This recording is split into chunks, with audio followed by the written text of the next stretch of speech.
Greetings, Guardians, and welcome to the Voices of the Vanguard. Today I have with me Sully from Sully Games. Say hello, Sully. Hello, Guardians. And today we have an action-packed show for you. Yeah, kind of surprised, actually. I thought this was going to be kind of a tough week to get Yeah, because there's not a whole lot in. happening in the game itself. But there's a lot of talk around the game. Yes. So what we have, what we're doing, I'll just go first. I'm not doing anything. And then, get that out of the way quick. I mean, that's typical of Kane. He doesn't do a whole lot. He's just there with his Rat King. Right. And then we have Twitch Prime news, fear of missing out, some FOMO. There's an article in Forbes that we can talk about. And then the spoiler alert, or no, wait, we're going to do the TWAB, then the spoiler alert. Yes, the next we'll do season. TWAB, then spoiler. Then if people don't want to know what the spoiler is, they can get all the information that's already out there, kind of hear it, and then say, you know what, we don't want to hear this. Right.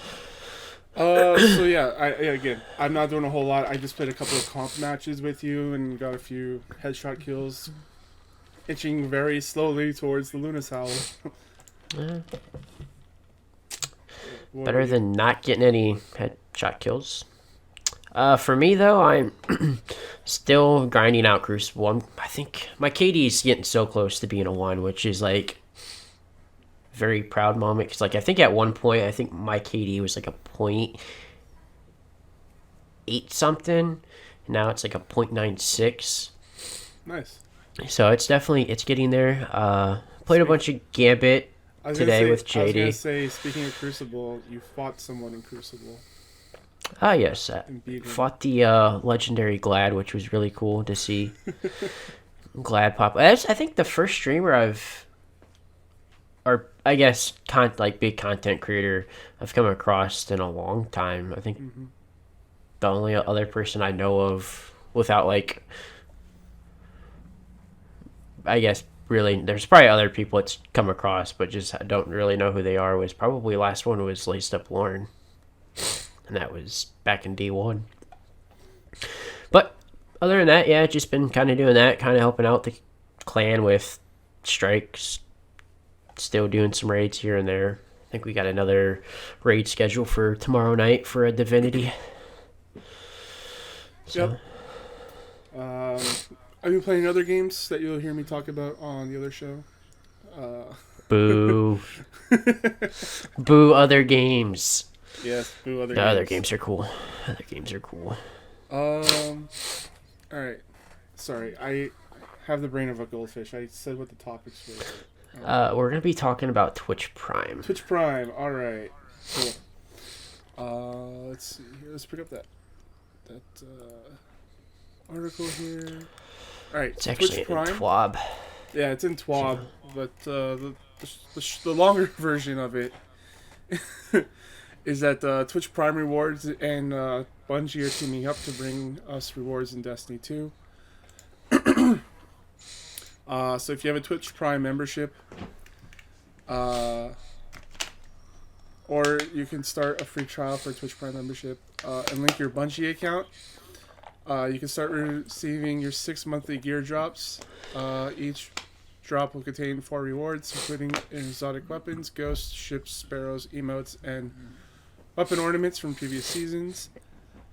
First gear drop is starting from now until February 25th, and will include the Suros regime, the Coup de Main ornament, the Skyline Flipside exotic Ghost Shell, and the unsecured Outcry exotic ship, which I already have all of this stuff. Yeah, that's what I've been kind of seeing through Twitter. Some of the people I think this is definitely a great idea because you see a lot of games have their connection with Twitch Prime, and it is another way to kind of get, I guess, Bungie or Destiny out there more to more people, awareness. Oh, well, this game's on Twitch Prime. We can get some free stuff. Are your current players? I'm probably I'm in the minority for this. I actually don't have an Amazon account, so I don't have Twitch Prime. So like I really don't like see like I'm not gonna pick this up because there's really nothing in there that I don't have. So like I would have liked to seen them add some new cosmetics Maybe stuff for from this this season. this season or just something new. Like even if there was like I don't know like a Twitch. I mean a Twitch Prime like emblem. Sure. You know, something small, like something cosmetically, like Yeah. you know that maybe that you could get like a few new things, but like I remember yeah, I mean, back when they did PUBG for the first time, they had like okay, a whole PUBG outfit that was like Twitch. yeah, that would have been like a shader would have been cool, Yeah, like sure. or something, you know, something like that, something that like where you do kind of get more of the people that have been playing this game since day one that probably have a lot of this cosmetic. I think there might be a few things that's actually in this loot pool that I don't have, but once again, it isn't like oh I'm gonna go out and get Amazon Prime so I can get this Twitch Prime gear for Destiny. Um, but I mean I think it's a cool ad. Like it, I'm kind of Yeah, it's surprised it didn't definitely happen it's definitely sooner. I useful guess. for newer players. Like you probably don't have this stuff. Yeah, but I would have liked to seen a few things added in for like the people that have been playing either for a decent amount of time or people that have been playing since day one. Just kind of, I do feel like they do feel left out, and I think because either way, like a new player could have gotten that with it too. Like it, I mean, it's cosmetics, so like add something new into the list, like that hasn't even been into the game that resembles like Twitch. I think would have been cool. Yeah. Emblem shader.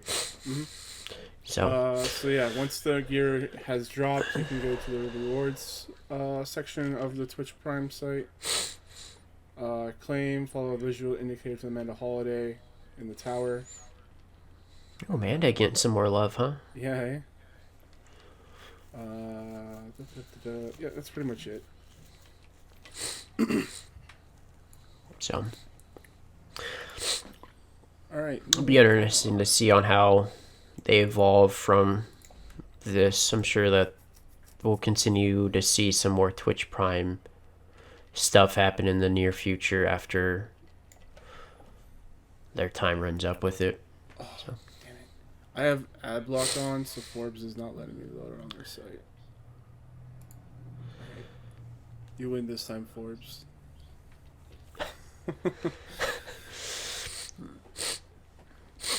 So the next topic is the Forbes topic, right? Yes. Yeah. I keep having to, since the call is on Discord, I have to like minimize the visual part so I can read. Okay. So that's why I don't really know. Anyways, I saw this post on Reddit saying that from Forbes, Destiny 2's you had to be their philosophy is turning players off. And I'll just summarize the post here. It says more and more people turning away from the game with an evolving story that doesn't go anywhere. FOMO appears to be Bungie's way of attempting to keep players playing while they make as minimal content as possible. It's the reason people did quarters of time, even though it had the most lackluster reward. Going back to the old DLC style of content, even with the stale metas, would be better than getting an unrewarding reskin horde mode every few months. There's like a bunch of comments saying my fear of missing out turned into I can't be bothered to force myself through content anymore. You're definitely seeing more and more people say that they're just not participating and they're not missing the game. So Yeah, no, I think I talked about this actually earlier today with JD. I mean, Vex Offensive, and like, I really haven't even touched the Sundial. Like, I just yeah, I've barely touched it. have, and I don't know, no, like, I need to, because there's stuff I need to grind for this season for the seal. But, like, it just, I mean, it doesn't hold my interest. So, like, I definitely feel like the seasons, like, I would rather see possibility of, going back to having the DLCs. I mean, having 2 DLCs instead of having 4 seasons, I feel like would almost be about the same amount of work. Maybe I could be wrong. I'm not a developer in terms. Because yeah, I mean, basically, the Sundial is very similar to Menagerie, just not as good. Vex Offensive is literally just Vex Offensive. Actually, I think JD said earlier today that Vex Offensive, he enjoyed Vex Offensive more than the Sundial. Like, I find that baffling to me. I mean, that's what he said, so. I think he played it more because they required you to play it more. And I think that's probably why. But he didn't get the seal, so maybe not. But yeah, I feel like going back to the old way, because like, especially if you could bring out, I even suggested if they would go to either having 2 seasons or 2 DLCs, whatever, however you want to like classify wording it. And I'm not even saying give us a raid. Make a nice update for weapon balancing, because there's definitely things that need to be balanced in Crucible. And Handheld Supernova is definitely one of them.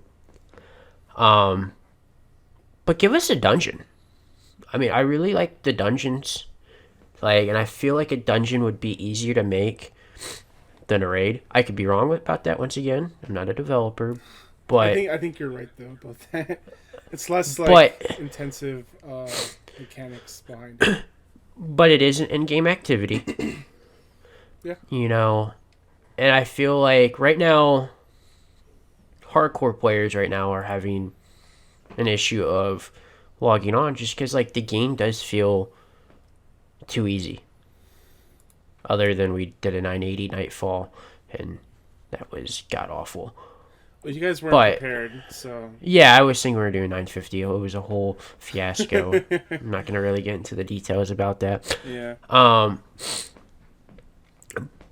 But, yeah, I would prefer them to kind of go back to the 2 DLC system, in my opinion.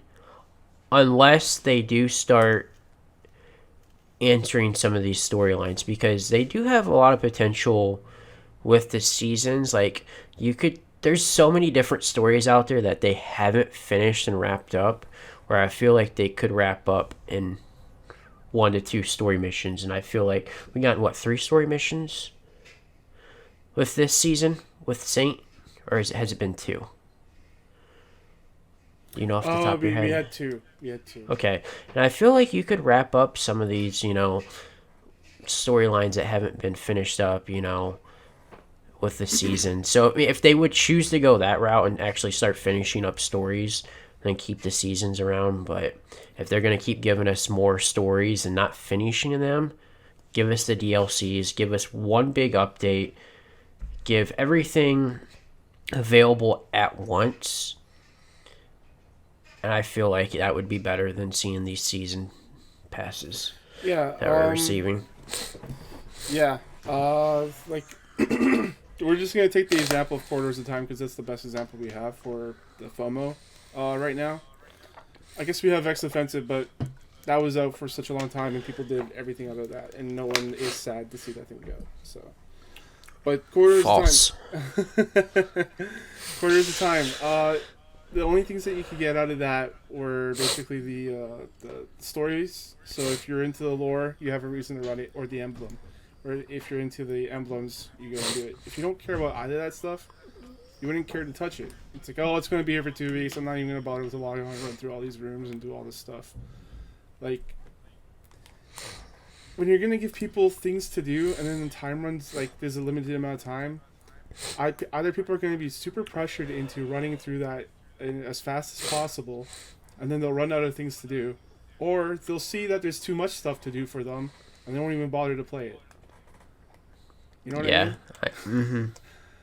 So that's why, and also like when they said they wanted like you had to be there moments, they already had those before, like like Whisper and but those are still like around though, so like yeah.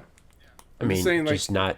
if they were trying to make more of those type of moments, they already had them, and they were more special than what they have already. What they have now. Yeah. Um, yeah, I think they need to rethink their FOMO because it's just making people like not want to play, or they play it all and then they have nothing to do. Yeah, that's where I think I think the seasons were built, obviously to stagger content to keep, always, typically something new dropping uh, every week to 2 weeks to kind of bring people back. But, I mean, I don't know. I think if you give people. I mean, you could even, like, kind of going back to saying, don't even drop a raid and give us a dungeon. If you would tie an exotic to that dungeon as a drop, that's a lot of replay value for people that are chasing, every exotic in the game like us. Like, and if that gun isn't dropping, guess what? Every week we're gonna keep running that dungeon for either one, pinnacle gear, which is kind of pointless right now, or two, for that exotic to drop. Like, and I feel like sometimes they like, and this isn't just Bungie. I feel like this is kind of like every big developer. Sometimes I feel like they like overthink things, and it just be like trying to like just make things simple. Like, you already know what we want. Like, we want reason to play. So okay, this game is based off of RNG. It's it's a loot shooter. Like, hello, okay, let's come out with this in-game activity. Okay, we're gonna tie an exotic, and with this, the only way you can get this exotic is by beating this activity, and it's a 5% or 10% drop rate if you beat it. Yeah. Okay, if you don't get it, guess what? They're gonna continue to play until they get it. I mean, that's why people continue to play Crown, Scourge, Last Wish, because they're maybe still chasing those exotics tied to that raid. And that's one of the reasons I think, and I really like Garden a lot, I really like running Garden a lot, but I think that's what hurt Garden, because the exotic tied to it was a quest line, not a drop. And I feel like if Garden had an exotic drop to it, I feel like more people would be wanting to run Garden. I think one of their best versions of this, of like having content in the game that you can no longer do, was the queen visits. Okay. So like every third week, the queen, you would be able to run the blind well, then hand in, I can't remember what it was, I guess the gift to the oracle, and then the oracle would open up and you'd be able to go in, and there would be like a small like story bit that happens between the queen and whoever is there. And so like I missed out on a couple of those. I feel like I was like, oh man, like I didn't realize they were happening all the time, or like every third week. So I can no longer like see those parts, but I can go on YouTube and watch it. But it's not the same. But I'm like, at oh that man, time, like, there's this cool shit happening. Like I need to go check this out. and at that time, that built on to the story. Yeah. Like, it wasn't like, and I think those moments are really good and really fine. Like, I think that's what really hurt Quarters of Time, was that it was tied to an exotic weapon we were already getting. Yeah. And I think if Quarters of Time was built more towards of like, if it built more towards the Imperial Foundation instead of Bastion, I think that would have been really cool. And I think time gating that Quarters of Time would have been completely fine if it was built more on towards the story that we're getting instead of a weapon. It would have been cool to see like the more of those corridors you ran, the more like you would see of your funeral, because that's what that was your tomb. And then yes, at the end you would see you would hear Saint do a speech, like maybe after you did one for the lore piece, like you would see like a vision of Saint or something speaking from, like doing a line from that, and it kind of like goes for each one. Yeah, because I mean the lore in that was fantastic, and then Saint speaking at our funeral was incredible. Yeah. Like, I mean, the lore, like, everything was there. I mean, it was just, once again, it was just on how they finished it with, oh, here's Bastion. Oh, Quarters of Time is closing in a week. and like you can't go in there. You don't need to even go in there because you can go to the quest line. If they would have done and somehow done that to continue into the story, I think that would have been perfect. And I feel like, once again, going back, I mean, this is old news. I think the community would have accepted that more, and I think it doesn't hurt the fear of missing out, because like you're like missing out, but like you're not missing out, because then you can then just kind of, it's more of a content story driven, like the community is continuing the story instead of well, here's this weapon, like, am I really missing out? Because guess what, like, something's gonna happen. Well, guess what, it's gonna be easier to get in 2 weeks anyways. Yeah, not even like a day later. Yeah.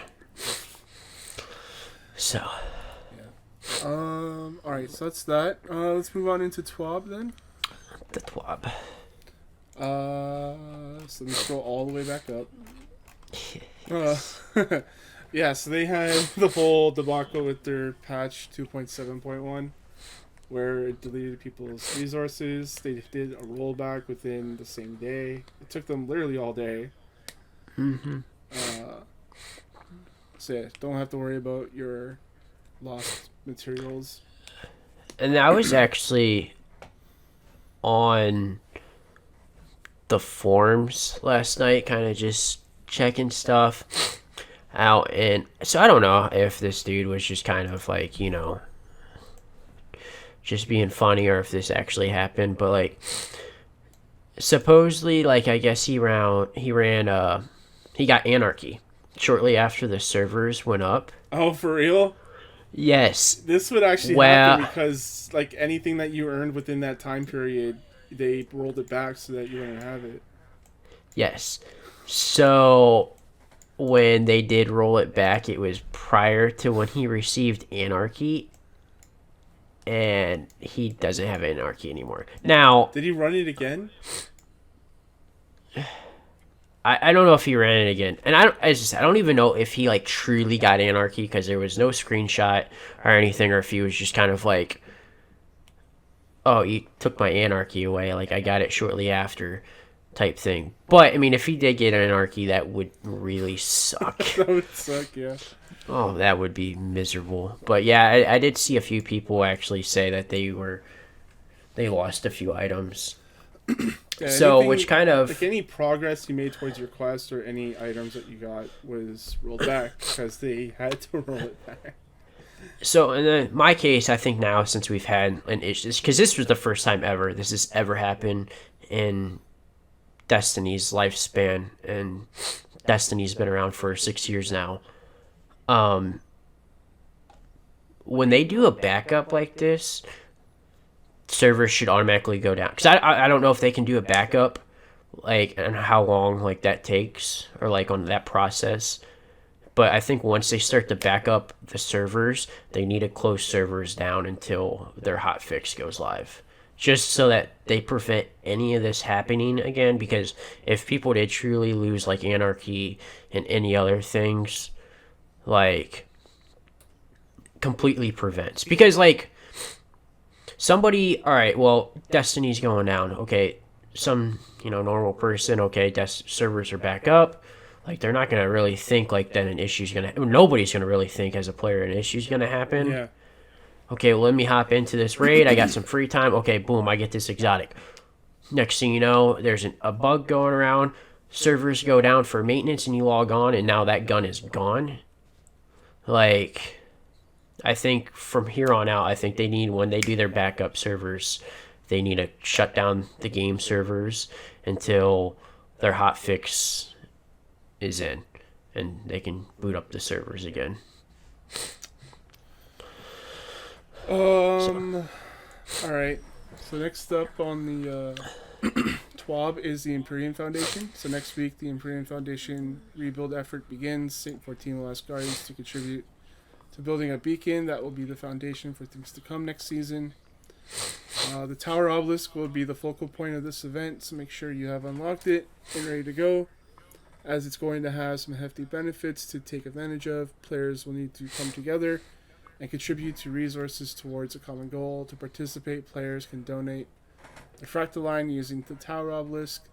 The event will have 7 stages, each requiring increasing amounts of fractal line to progress through. There will also be a hologram at the tower obelisk where you will be able to track the community's progress in game.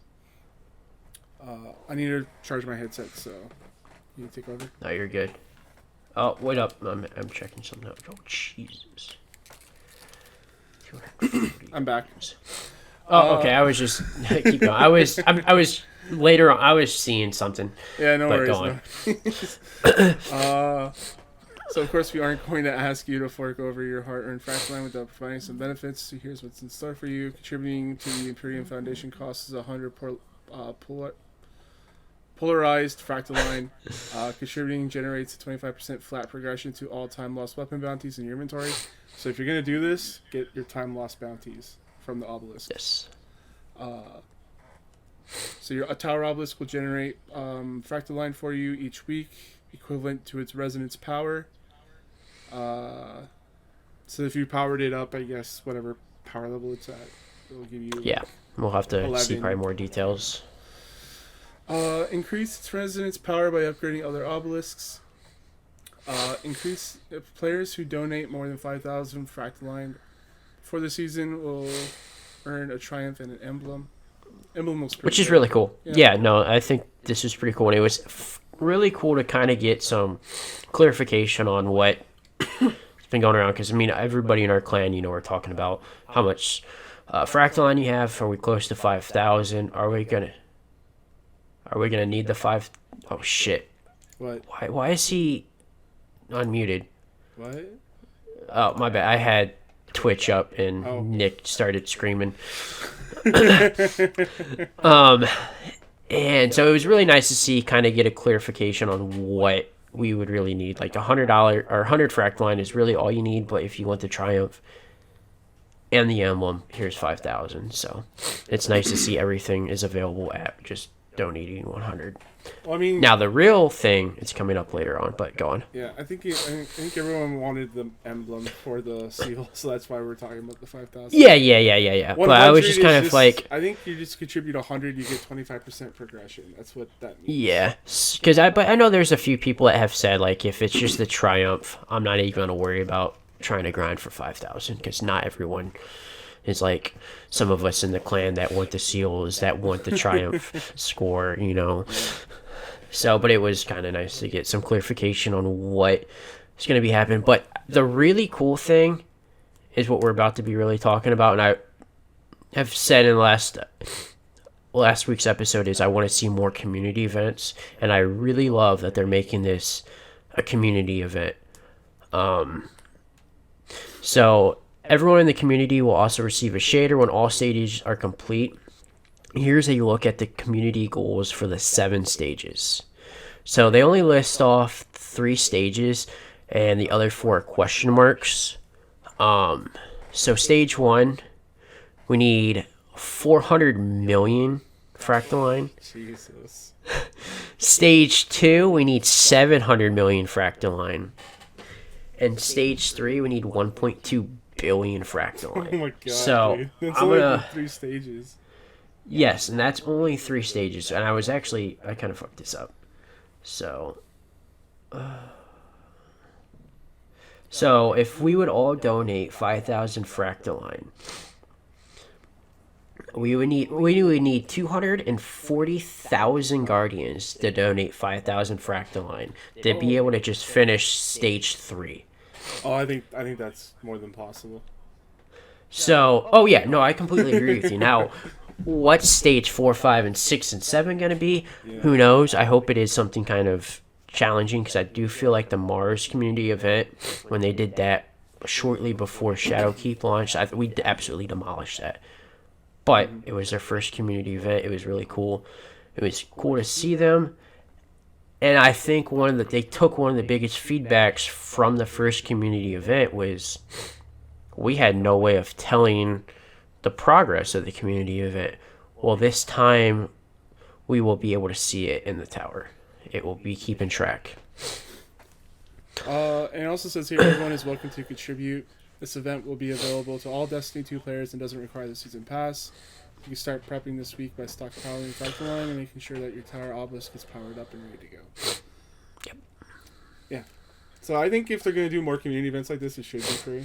Or, well, available to everyone that has Destiny 2, which is free. So. Yeah. Yeah. Yeah, I have gets everyone no involved. issue. Yeah. Yep. No issue with that. It's very cool. I'm looking forward to it.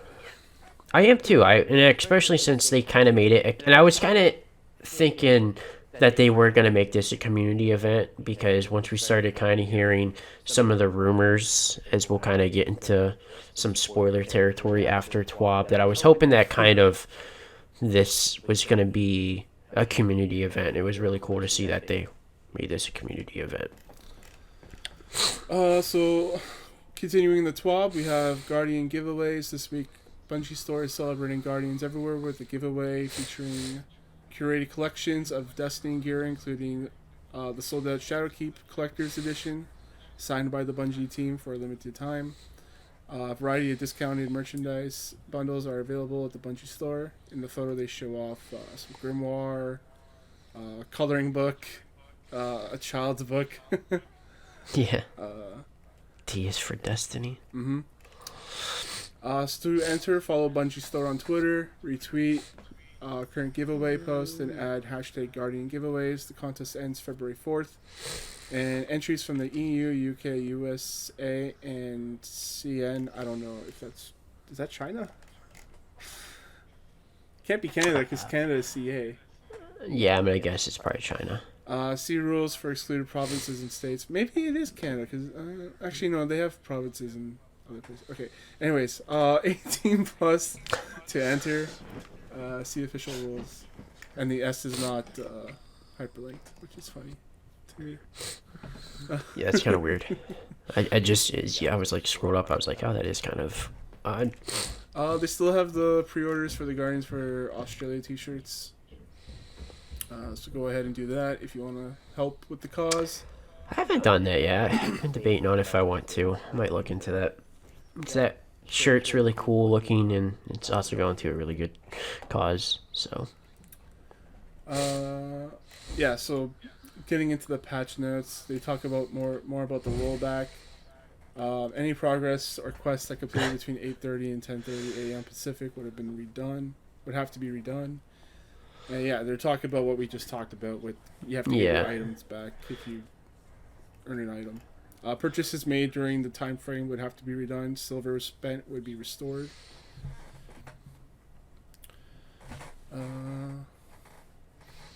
That's that. Current known issues. Pigeon and Phoenix lore book triumphs can no longer be viewed by players who unlock them. This will be resolved in a future update.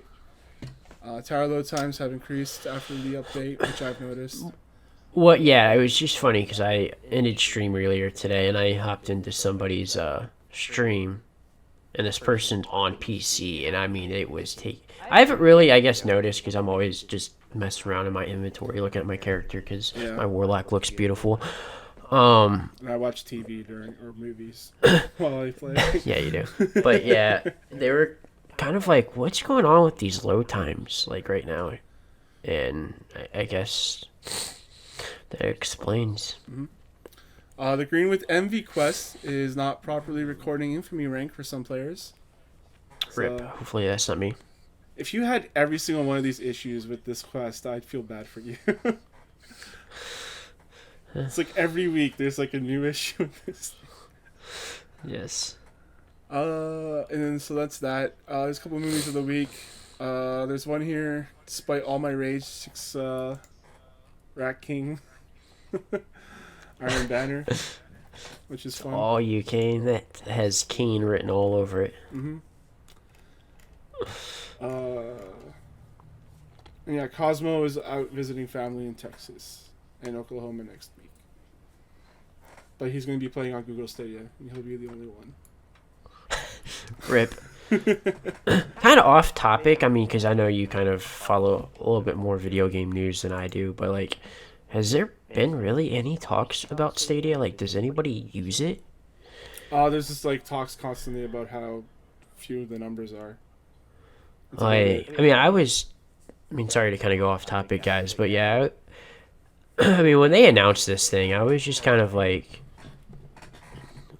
why? Like, Well, everyone's doing their cloud streaming service. So, like, for example, yes, I understand that. like Xbox has theirs. They're doing this phone streaming stuff from the cloud. It's just for people that want to play on the go. But like, the problem. But I feel like for Xbox, it makes sense. They're already kind of have like their platform. They already have their foot in the door of for video games. Where Google, I mean, in terms of maybe mobile, I would think maybe they might have some mobile games. Yeah, the problem with Google is that this is a completely different platform from their Google Play. So your games like don't talk to each other there. Also, this is their like number one gaming platform. They don't have a box that you can just plug into. So you have to have good internet. If you don't have good internet, they don't care. Yeah, that's like another thing. Another thing is that you have to buy into it, while the other ones are either free or you're already paying for a service, so they just chuck it in there for free. Yep. I got into the Project xCloud. I haven't yet to try that, but I'm interested to see how that's like. Yeah, and I'm cool, and I believe Destiny is now actually on that. Yeah, it is on the xCloud. So, like, I kind of want to see how it works with my phone and see if I can go like while I'm out and about. I can do a strike or two, keep my Destiny. Yeah, fixed. and like I guess maybe in the future that once we see more cross-platform play stuff, maybe that will help Stadia out a little bit more. But like since Stadia can only play with Stadia players, I feel like it definitely kills it. The problem for me with these technologies is that I'm not a player that partakes in portable games anymore. Because now that I have a car, I don't sit on the bus and play games. I have to drive. Yeah, and I'm right there with you. But I do think this is really good for. There's a lot of people in the world that have commute. Yeah, I know. So like, I think that is, and I think that's why the Switch is. Oh yeah, absolutely. Was such a great idea when they came out with the Switch. Yeah. You know, hey, take it on the go. Yeah. Like the Switch was really useful for me this week because I had to wait 2 hours to get my radiator fixed in my car. So I just took it with me and played some Tokyo Mirage sessions. It was good. Nice. If I could, I would actually FIDO my carrier. They give you 1 hour of free internet 5 times a week or a month. I can't remember. So I could have just activated that and then played Destiny for like 2 hours on my phone, which would have been interesting. I have yet to try it, but I'll probably try it tonight and talk about it tomorrow. I don't know. Be interesting. Yeah. Right. So let's go ahead and talk about the spoilers. Spoiler alert. So yes, data miner. So yeah, if you don't want to know anything that's about to be said coming on here out, just hop out, close tab. We'll see you next week. Yeah, you can follow me on Twitter, CSG Thomas. You can follow him at Sully__games everywhere, basically. Yep. So there we go. We got our plugs before you left. Okay, so data miner. What's his name here? Jinsor? That sounds about right. I don't have the article up. That sounds about right. And I do remember people saying that he's pretty accurate when it comes to like I was looking through his Twitter stuff. feed and like everything that he tweeted that was data mined was pretty much correct. So, and I mean, and personally, I think we've talked about this on the show. I mean, you just go see Saint and you're like, okay, this activity is returning. Like, I think it's something that we all know is coming. Like the giant banners and the floor carpets. You know, I mean, like, yeah, like if it didn't give it away, I don't know what to tell you, bud. But yeah, I mean, I think we all kind of knew it was coming anyways. So let me just read the quote here. So quote is EDAC 1366. I have no idea what that means, but it says here, with the restoration of the lighthouse complete, Trials of Osiris and more will return in Season of the Worthy. Cool season name, by the way. It's I actually cool. like. It actually I like fits that season for name. something that's Trials, you know. Yes, it does. It does. So, and JD and I were talking about it earlier today, and JD definitely thinks this is going to be a PvP focused season. I would be cool with that. Like, I've been playing a lot of PvP, so I like to kind of see some love in there. But I thought you were going to continue. Okay. I was just wondering if you had anything else to say. No, I'm just going to let you continue. I think that's pretty much it. That's all it's been spoiled is that, right? There's not a whole lot else.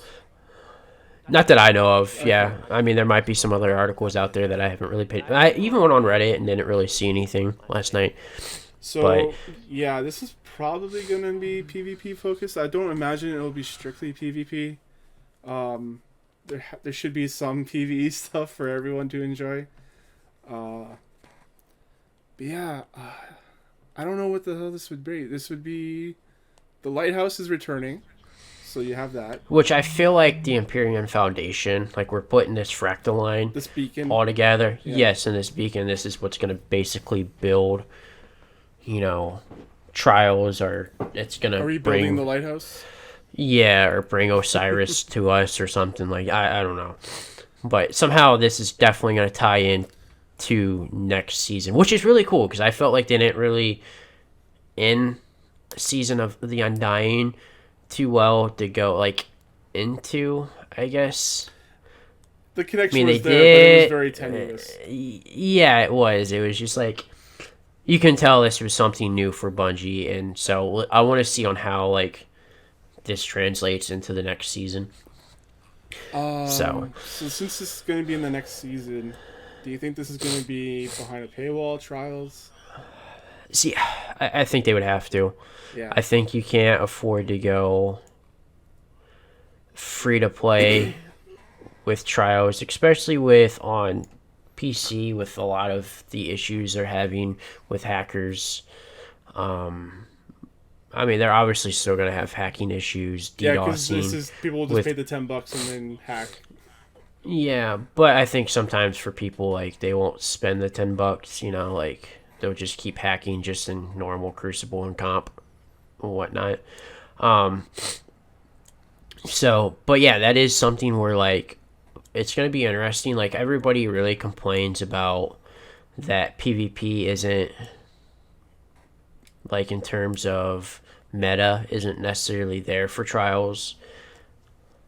I would kind of agree to disagree. Like, obviously, I think there's still a lot of changes that need to be done in Crucible, but, like, realistically, like, D1 Crucible is definitely, I think, more enjoyable, but D1 Crucible was never perfect. Their issue for D2 is definitely the amount of hacking that's been going on and DDoSing for PC. I don't know so much for console, but for PC, I know it's pretty bad for comp. Like, a lot of people getting DDoSed or people hacking. A lot of connection issues, too. So, maybe we see some type of change for connection with Trials. Which I'm assuming they might have to go connection-based for Trials. I don't know how... Because it wouldn't be skill-based. Because it's based off of, like, how many wins you have on the card. So I don't feel like they would go skill-based. I feel like they would go connection-based for Trials, which they can do because there are other game modes in Crucible that are connection-based. Like Classic is connection. Or the rest of comp and just quick plays, skill-based. Mm-hmm. So. Yeah, I don't know where this goes other than Trials, because Trials can't be the only thing that's in this season, right? Like, it has to have some other stuff as well. Yeah, I mean, I would think so. Like, I feel like we'll see a big focus on... I think a lot of the updates and stuff will go based off of balancing Crucible. I think maybe we see some type of new game mode in the Crucible. Obviously, it will probably be, like, one or two story missions. Yeah. What if Aldrin comes back? Season of the Worthy. He has to prove he's worthy. That would be cool. And like we talked about this earlier in the episode, is they have too many fucking stories out right now that they haven't like wrapped up. And like if they can start wrapping up these stories, like I think that would be fantastic because there's just so many of them. And it's just like you can't keep adding more stories. Like prior to like when D2 first started, like okay, like you have to have some kind of loose ends because like I mean that's content, you know, in the future that you can handle. But now I feel like there's just so much. Like you can't keep adding more loose ends. Like you have to like you can start wrapping some of these up. Like which I mean I guess technically we did get one. We got the Dorito ship. So I mean we did get one, so I'll give them that. But like I think there's a lot of small stories that they haven't finished up, and I think the season's Aldrin would be a perfect one. I mean, the Hunter has been looking for a Vanguard since like over a year ago. Like, yeah, poor Hunters out there, no Vanguards. Like, right. Jeez. And Yeah. here's Titans. They got like 20 people to go to. Yeah, we just got another one back. Like, and I think he's gonna be here to stay, man. I don't think he's going. You think so? I don't know, man. He's probably gonna announce the trials, don't you think? I don't think so. Why not? Because he used to be the Crucible handler. No, I thought he was Zavala. No, he was I thought he was the Vanguard. Oh, he was, but also Shaxx took over the Crucible. Okay, so he did double duty then. Yeah, but he also was, you know, all that shit. Like he was the top dog. So, no, I think he's gonna. If they keep him around, I think he could be the speaker of the Traveler. Yeah, that would be dope if he was a speaker. Yeah. Because I mean, there's a few dialogues where he like talks about how he like sits underneath like the Traveler and like speaks to it, or it speaks to him. So. Yeah, and he called the speaker his dad and all that stuff. Yep. It would be cool if he took that over. Because we haven't had a speaker for, 2 years now?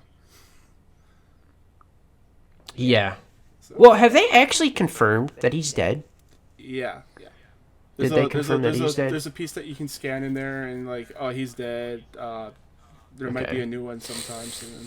And that soon has been 2 years. So... Yeah, I think I could see Saint, and I would love to see Osiris handle. Because I don't think like a lot of people are saying that Saint needs to go die to fix the timeline, but I don't think so. Because like we die before Saint does in our timeline now. So yeah. I don't know. Well, no, Saint wouldn't die before. No, we would die before Saint. That's what I'm saying. Because he does our. But that's what. Yeah. He does, but then I think he could then go in the time and change it, and then he would sacrifice himself. Yeah, I could, I could see them. Yeah. But in terms of like, if Bungie didn't want to like kill us off, I think that's on how they would do it, is have him go. I think he's sticking around, at least throughout the next season. Anyways, I think he's going to be the announcer. Maybe. I guess we'll see. We got, I think, 38 days until the season's over. It's coming up.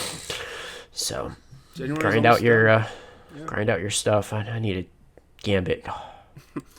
Sully, unless you have anything else to say, where can people find you? You can find me on Twitter, Twitch, Mixer, and Instagram at Sully__games. Okay, that's Sully __ games because he cut out there for a second. Oh, my bad. You can follow me on Twitter, CC Thomas. You can email me, thomas@charshut.com. Visit charshut.com for audio, video, rent content. Going to be having a couple of watch-alongs coming up in the next couple of weeks, so that's cool. Also, check us out at iTunes, Stitcher, Spotify, all that good stuff. Leave us a review. And until then, guys, eyes down, Guardians.